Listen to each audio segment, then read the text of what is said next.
ഹരി ഓം. ശ്രീകൃഷ്ണ കർണാമൃതം ലീലാശുക മഹാകവി എഴുതിയ ശ്രീകൃഷ്ണ കർണാമൃതത്തിലെ 1-ാം സർഗത്തിലെ 41-ാം ശ്ലോകം മുതൽ. അമോന്യധന്യാനി ദിനാന്തരാണി ഹരേ ത്വദാലോകനമന്തരേണ അനാഥബന്ധോ കരുണൈകസിന്ധോ ഹാ ഹന്ത കഥം നയാമി. അനാഥബന്ധോ, അനാഥന്മാരെന്ന് വെച്ചാൽ നാഥൻ ഇല്ലാത്തവരായിട്ടുള്ള ആൾക്കാർക്ക് ബന്ധുവായിട്ടുള്ളവനെ, അല്ലയോ കരുണൈക സിന്ധോ, ആ കരുണയുടെ ആ മഹാസമുദ്രമായ ഹരേ.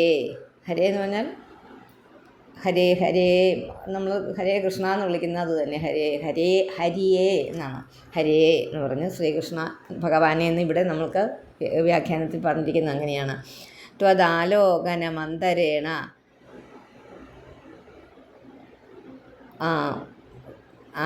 അധന്യാനി അതായത് ഭാഗ്യഹീനങ്ങളായ ഈ ദിവസങ്ങളെ കഷ്ടം എങ്ങനെ ഞാൻ തള്ളി നീക്കുന്നു, എങ്ങനെയുള്ള ദിവസം. തദാലോകനമന്തരേണ, ഭഗവാനെ ദർശിക്കാൻ പറ്റാത്തതായിട്ടുള്ള ആ ഒരു കാര്യമാണ് ഇവിടെ പ്രധാനമായിട്ട് പറയുന്നത്. ഭഗവാനെ ദർശിക്കാൻ പറ്റാത്ത ഓരോ ദിവസങ്ങളും ഭാഗ്യഹീനങ്ങളാണ്. അത് കഷ്ടം തന്നെ. ഞാൻ എങ്ങനെയാണ് ഓരോ ദിവസവും തള്ളി നീക്കുന്നത്?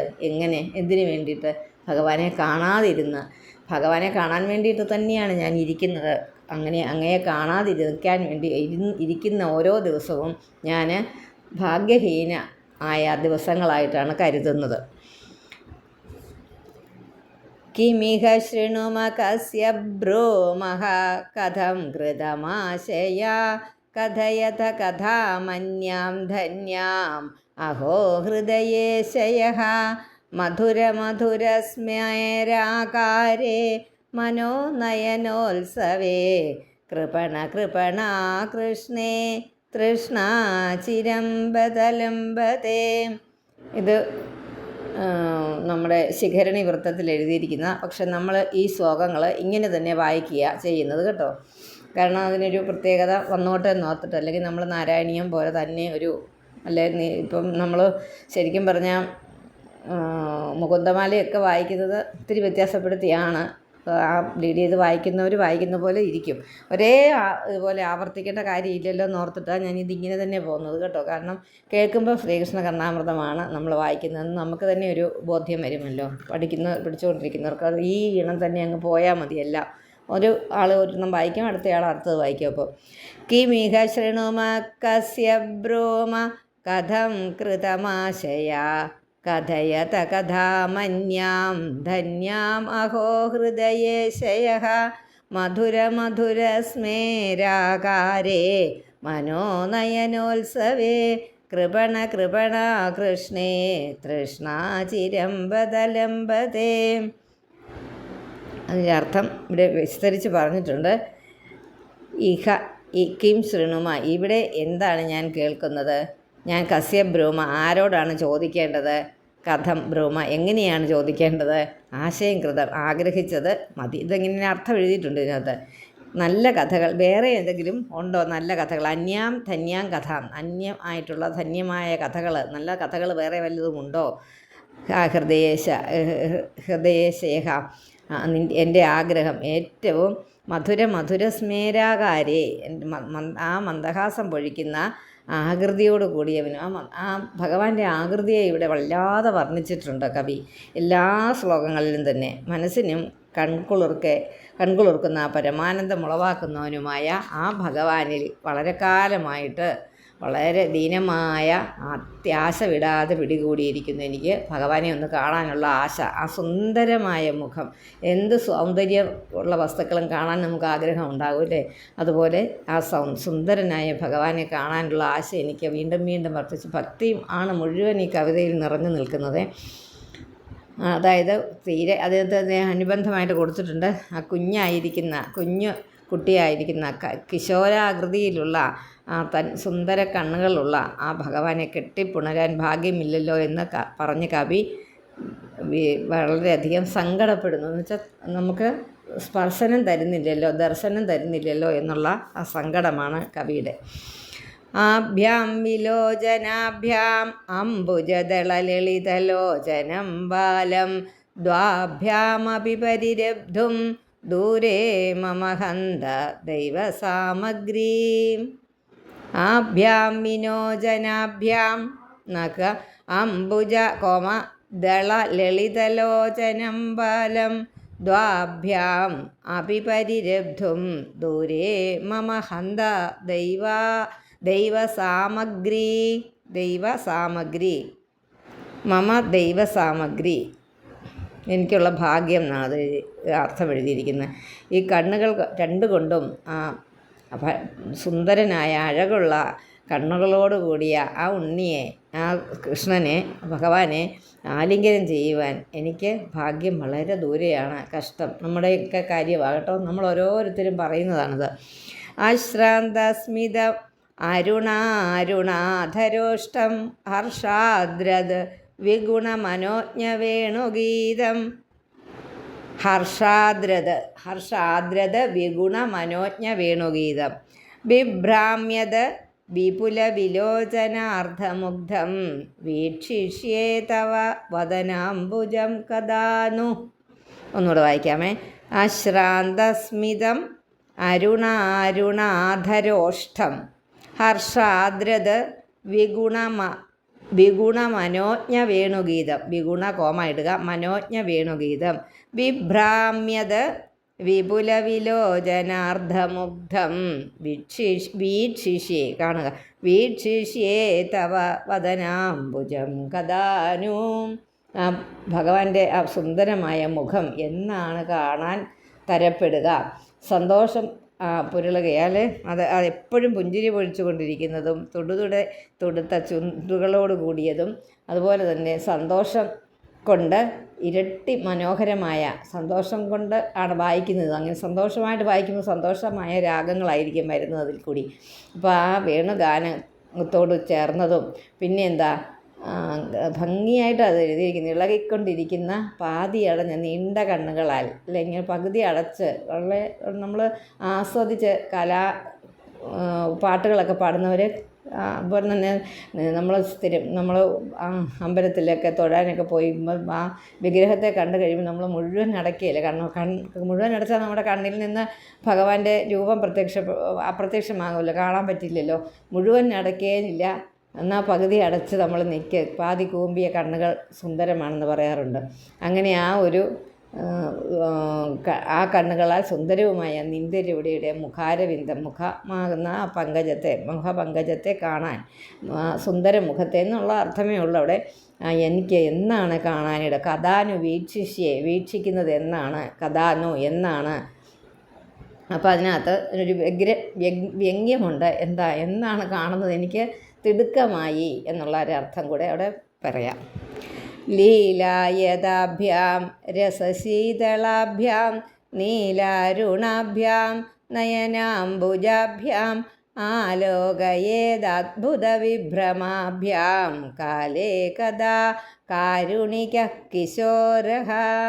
അതിനകത്ത് തിരുത്താനൊന്നുമില്ല, അത് കാരുണിക കിശോരഃ എന്നുവെച്ചാൽ കുട്ടിയായിരിക്കുന്ന വളരെ കാരുണ്യമുള്ള ഉണ്ണി. ലീലായതാഭ്യാം അതായത് ലീലകളാൽ, രസശീതളാഭ്യാം അതുപോലെ ഓരോ രസികങ്ങളായ കാര്യങ്ങൾ ചെയ്യുന്നവന് കുളിർത്തവയും, നീല അരുണാഭ്യാം അതുപോലെ ഭഗവാന്റെ നിറം നീല നിറത്തോട് കൂടിയവനും, നീല അരുണാഭ്യാം അപ്പോൾ കറുപ്പാണെങ്കിലും അല്ലെ നീലയാണെങ്കിലും ഒരു ചുവന്ന ഛായ ഉണ്ടതിന്. വെളുപ്പ്, നല്ല ചുവന്ന വെളുപ്പ് നമ്മൾ പറയുന്നില്ലേ, ചുവന്ന നീല. അദ്ഭുത വിഭ്രമാഭ്യാം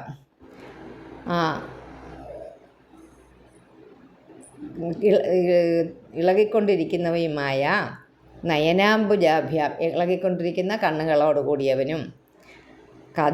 കാലേ ഏത് കാലത്താണ്, ആലോകയേത് ഞാൻ കാണുന്നത്. മാം എന്നുള്ളത് നമ്മൾ ഉദ്ദേശിച്ചോണം. ആ ഭഗവാന്റെ കരുണാകടാക്ഷം, അതായത് ഭഗവാന്റെ ആ നോട്ടം ഭഗവാന്റെ സുന്ദര മന്ദസ്മിതത്തോടു കൂടി ഭഗവാൻ ചിരിച്ചുകൊണ്ട് വേണുഗാനം ഉതിർത്തുകൊണ്ടിരിക്കുമ്പോൾ ആ പാതിയടഞ്ഞ കണ്ണുകൾ എൻ്റെ നേർക്ക് എന്നാണോ വരുന്നത്, എന്നിലോട്ട് എന്നാണോ നോക്കപ്പെടുന്നത്, എനിക്കപ്പോൾ എന്നിലോട്ട് നോക്കിയാലല്ലേ ഭഗവാന്റെ ഒരു കടാക്ഷം മതി നമ്മൾ രക്ഷപ്പെടാൻ എന്ന് പറയുന്ന ആ കടാക്ഷം എന്നിലെന്നാണ് ഏൽക്കുന്നത്. അതാണ് ആകാംക്ഷാപൂർവം കവി ചോദിക്കുന്നത്. ബഹുല ചികുരഭാരം ബദ്ധപിഞ്ചാവതംസം ചപല നേത്രം ചാരുബിംബധരോഷ്ടം. ഒന്നുകൂടെ വായിക്കാൻ മതി, അത് കോമ ഇടേണ്ടടുത്ത് ഇടണം. ബഹുല ചികുരഭാരം ബദ്ധപിഞ്ചാവതംസം ചപല നേത്രം ചാരുബിംബധരോഷ്ടം മധുര മൃദുലഹാസം. ഹാസം ഒരു വാക്ക, ഹാസം എന്ന് വെച്ചാൽ പുഞ്ചിരി. മന്ധര ഉദാരലീലം മൃഗയതി നയനം മേ മുഗ്ധവേഷം മുരാരേ.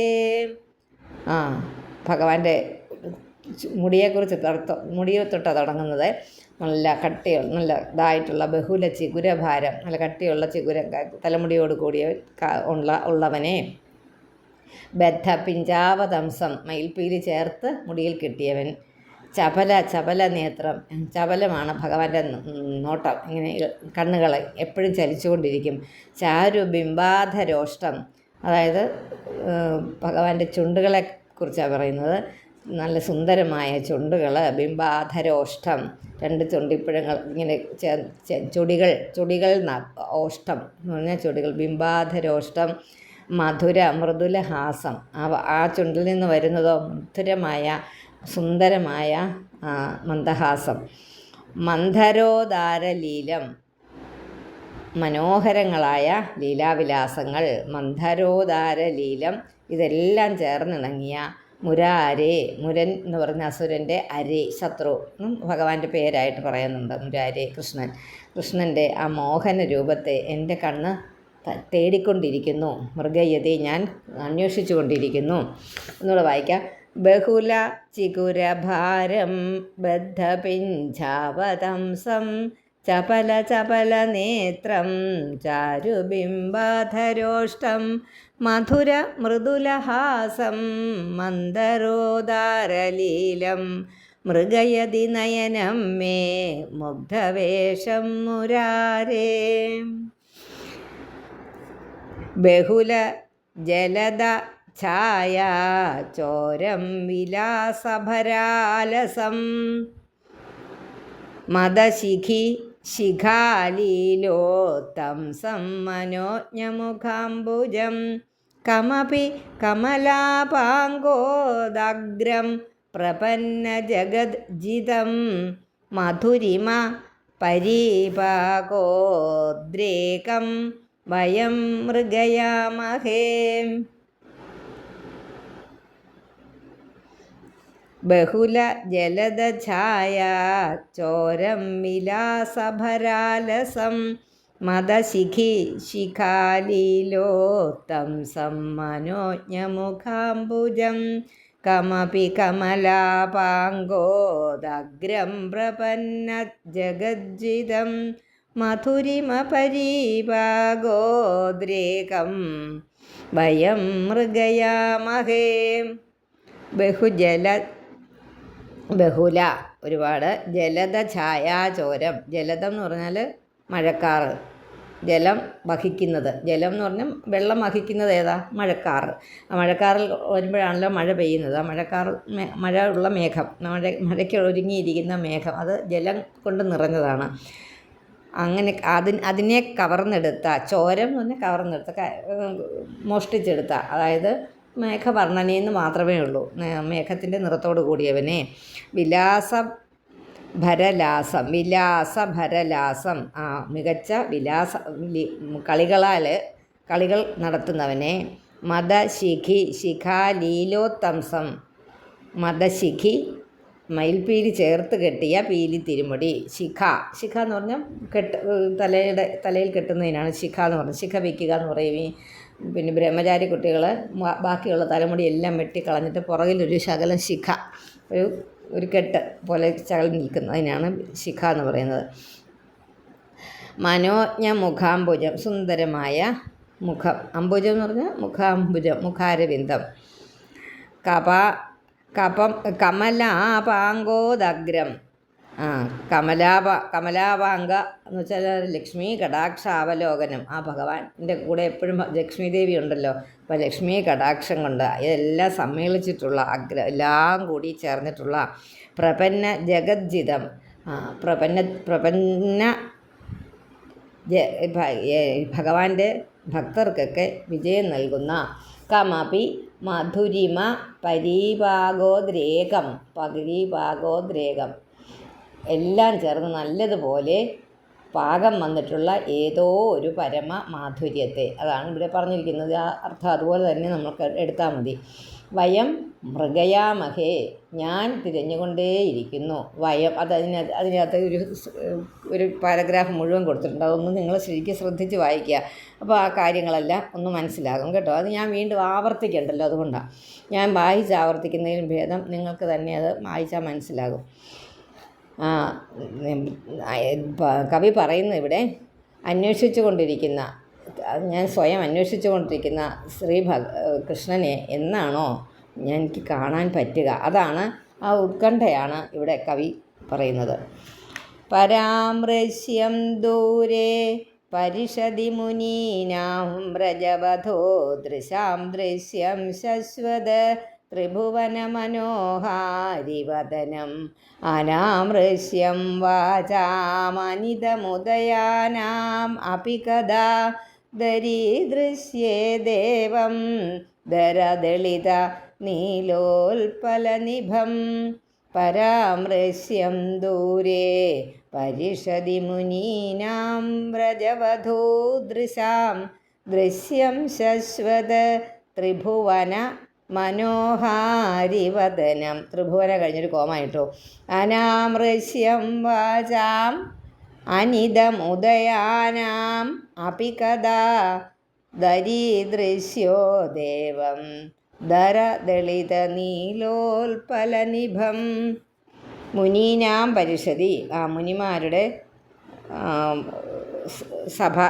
സഭയിൽ ദൂരെ എവിടെയോ ദൂരത്ത്, വളരെ ദൂരത്ത്, പരാമർശിക്കപ്പെടുന്ന വ്രജവധൂ ദൃശാം, ഗോപസ്ത്രീകളുടെ കണ്ണുകൾക്ക്, അവരുടെ കണ്ണുകളിൽ ശശ്വദൃശ്യം, തുടരെ കാണുവാൻ കഴിയുന്നവൻ. ആ ഗോപസ്ത്രീകൾക്ക് എങ്ങനെയാണെങ്കിലും കാണാൻ പറ്റുന്നു. 3 ലോകങ്ങളിൽ ത്രിഭുവന മനോഹാരിവദനം, ആ 3 ലോകങ്ങളിലും വെച്ച് ഏറ്റവും മനോഹരമായ രൂപമുള്ളവനെ. അനിതമുദയാനാം വാചം, ഏതിൽ നിന്ന് ഉണ്ടായതല്ലാത്ത, എന്ന് വെച്ചാൽ ഒന്നും ഒരു ഉത്ഭവസ്ഥാനമായിട്ട്, ഭഗവാന്റെ ഉദ്ഭവസ്ഥാനമായിട്ട് ഒന്നിനെയും പറയാൻ പറ്റിയില്ല. അതുകൊണ്ട് ഏതിൽ നിന്നുണ്ടായതാണെന്ന് വാക്കുകൾക്ക് പറയാൻ പറ്റാത്ത, വാചാമപി വാക്കുകൾക്ക് വർണ്ണിക്കാൻ പറ്റാത്ത, അനാമൃശ്യം ദരദളിത നീലോൽപലനിഭം. അനാമൃശ്യം, നമുക്ക് വിശദീകരിക്കാൻ പറ്റാത്ത അല്പം വിടർന്ന നീലത്താമര പൂവിനോട് തുല്യവർണ്ണമുള്ള, അത് ഭഗവാന്റെ വർണ്ണത്തിനെക്കുറിച്ച് പറയുന്നു. ദേവം, ശ്രീകൃഷ്ണ ദേവം എന്ന് തന്നെയാണ് വാക്ക് കേട്ടോ. കഥാ അഹം, എന്നാണാവോ എനിക്ക് വീണ്ടും നല്ല പോലെ കാണാൻ കഴിയുക. അനാമൃശ്യം, കഥാ അഹം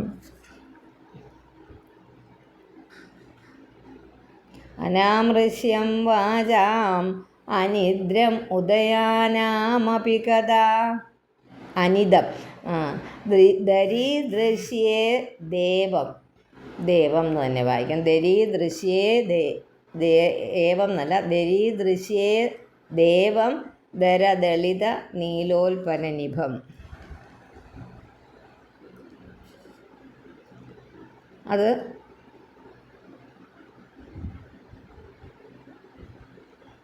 അതുപോലെ തന്നെ അത് എഴുതിയിട്ടുണ്ട് അവിടെ. ഇതിനകത്തെല്ലാം തന്നെ എനിക്ക് തോന്നുന്നത് ഇപ്പം നമ്മൾ വായിച്ച കുറേ ശ്ലോകങ്ങളിലെല്ലാം ഭഗവാന്റെ ആ സുന്ദര രൂപത്തെ കാണാനുള്ള കവിയുടെ ആഗ്രഹമാണ്. ഇങ്ങനെ അത് വർണ്ണിച്ചാലും കവിക്ക് പോരാതെ വരുന്നു. ലീലാംബുജാനമധീരമുദീക്ഷമാണം ലീലാംബുജാനനമധീരമുദീക്ഷമാണം നർമാണി വേണുവിവരേഷു നിവേശയന്തം ദോളായമാന നയനം നയനാഭിരാമം ദേവം കഥാനുദയിതം വ്യതിലോകയിഷ്യേ. ഒന്നുകൂടെ വായിക്കാം. ലീലാംബുജാനനം അധീരമുദീക്ഷമാണം നർമാണി വേണുവിവരേഷു നിവേശയന്തം ദോളായമാന നയനം നയനാഭിരാമം ദേവം കഥാനുദയിതം വ്യതിലോകയിഷ്യേ. ആ ഭഗവാന്റെ നല്ല ലീല അംബുജ നയനം, ചെന്താമരപ്പൂ പോലെയുള്ള മുഖം, അധീരം ഉദീക്ഷമാണ്, ഉറച്ചു നിൽക്കാത്ത നോട്ടം, ചഞ്ചലമാണ് നോട്ടമെന്ന് പറഞ്ഞു. ഇവയോടുകൂടിയ വേണുവിവരേഷു, ആ ഓടക്കുഴലിൻ്റെ സുഷിരങ്ങളിൽ നർമാണി നിവേശയന്തം, കളിവാക്കുകൾ ഉൾക്കൊള്ളിക്കുന്നവനും. ഭഗവാൻ എന്ത് വായിച്ചാലും സുന്ദരമാണ് കേൾക്കാൻ. അപ്പോൾ അതിനകത്ത് പലതും വായിക്കും അതിൽ കൂടി. ദോളായ മാന നയനം, കണ്ണുകൾ ഇങ്ങനെ ആടിക്കളിക്കുന്നവനും. നയനാഭിരാമം, കാണുന്നവരുടെ കണ്ണുകൾക്ക് വളരെ കൗതുകമുണ്ടാക്കുന്നതും. ദയിതം, ഇങ്ങനെ സന്തോഷമുളവാക്കുന്ന ഭഗവാനെ ദേവം എന്നാണാവോ തമ്മിൽ എനിക്ക് കാണാൻ കഴിയുക. പിന്നെ ലഗ്നം മുഹുർമനസിലംബട സമ്പ്രദായ രേഖാവ ലേഖന രസജ്ഞ മനോജ്ഞവേഷം ലജ്ജൻ മൃദുസ്മിത മധുസ്നപിതാധരാംശോ. മൃദുസ്മിത മധുസ്നപിതാധരാംശോ. ഒന്നിച്ച് വായിക്കണം. അതെ. രാഗേന്ദു ലാളിതമുഖേന്ദു മുകുന്ദ ബാല്യം ലഗ്നം മുഹുർമനസി ലംബട സമ്പ്രദായ രേഖാവലേഖനരസജ്ഞ മനോജ്ഞവേഷം ലജ്ജൻ മൃദുസ്മിത മധുസ്നപിതാധരാംശോ. രാഗേന്ദുലാളിതമുഖേന്ദു മുകുന്ദ ബാല്യം. ലംബടൽ സമ്പ്രദായ രേഖാവലേഖന, ആ വിലാസപ്രിയന്മാരുടെ നടപടികൾ ചിത്രീകരിച്ച് രസിക്കുവാൻ കൗതുകമുള്ളവർക്ക് മനോഹരമായി തോന്നുന്ന വേഷത്തോടു കൂടിയതും എന്നാണ് ഇവിടെ എഴുതിയിരിക്കുന്നത്. നല്ല